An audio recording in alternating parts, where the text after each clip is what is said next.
Hey guys, welcome to this channel. For those of you who are new here, my name is Dr. Najmun. I am a psychiatrist and an empowerment coach. I practice in state of New Jersey. I make mental health videos to raise awareness. Right, so in today's video, let's talk a little bit about how we can spot a narcissist in your family.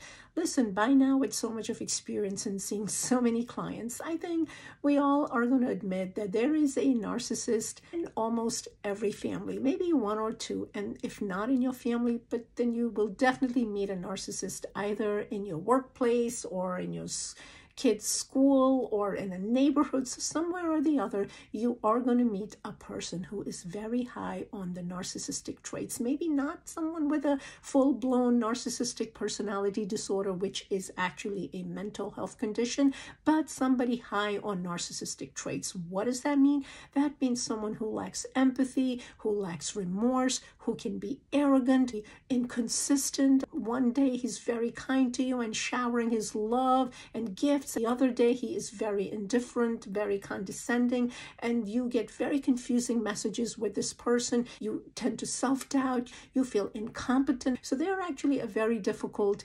breed to deal with. So I'm not sure if you have had an uncle or an aunt who is just charismatic, who is extremely loving and showers you with gifts, who will come to visit your home and will give you all those accolades and, just tell you how amazing you are. You just love to be around them. You're on their dinner table and all they're talking about their own achievements, and you actually feel quite impressed with their work. While he is telling you how awesome you are, he will tend to compare his children with you. So then you feel extremely uncomfortable around this conversation. He or she is going to tell them, oh, look at your cousin, how amazing he is. Look what great grades is he or she getting. Oh, he's the best runner in his school. He just won a tennis competition. He just won a chess competition. You need to do what he is doing, or you need to go and learn something from him. And then that makes you feel so embarrassed, so ashamed of yourself.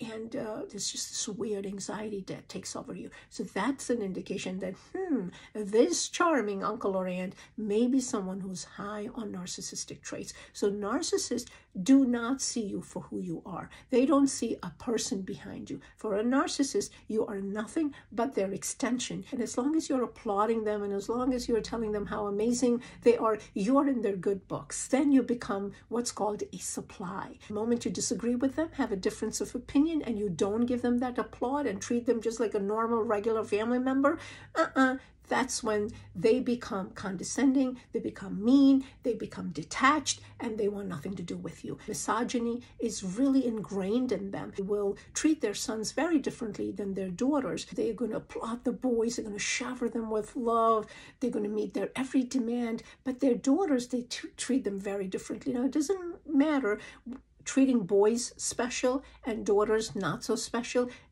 Either way, they're still treating both their sons and their daughters as objects. So their sons are their extensions from the top, and their daughters become their appendage, either from their side or from below. So in either way, they are objectifying their children, and they're not seeing the real person behind that face. They don't see the real you, whether you're their son or their daughter.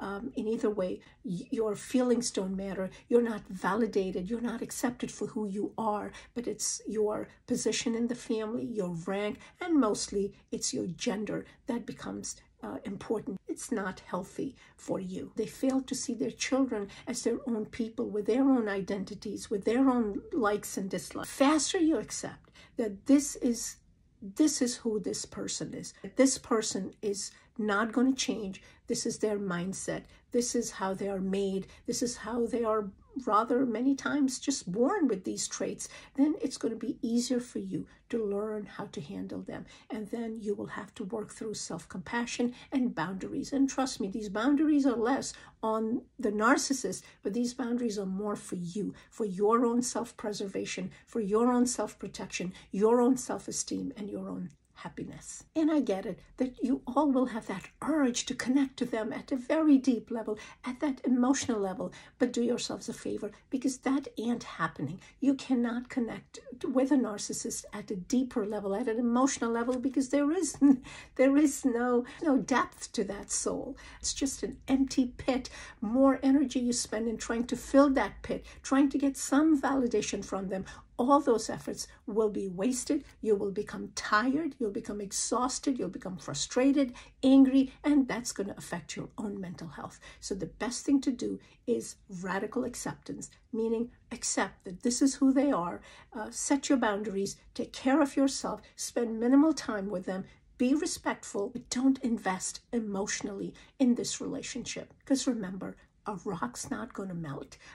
Apple is an apple. It's not going to change into an orange. The more you realize that, easier it's going to be for you to handle a narcissistic family member. And yes, sometimes if this narcissistic family member is your mom, your dad, your partner, your child, then it really becomes extremely difficult because you have to live with them. It's very hard to go no contact or distance yourselves from them. At that point, please do yourselves a favor and find that trauma-focused therapist or someone who actually understands narcissism. Educate yourself, read books, watch YouTube channels. There are actually several of them. My personal favorite is Dr. Ramani's channel. She is an expert on narcissism and has some wonderful, wonderful ideas for you to not just survive, but thrive with such people. So yeah, educate yourself, maintain your dignity, your self-esteem, keep that boundary, and take care of yourselves.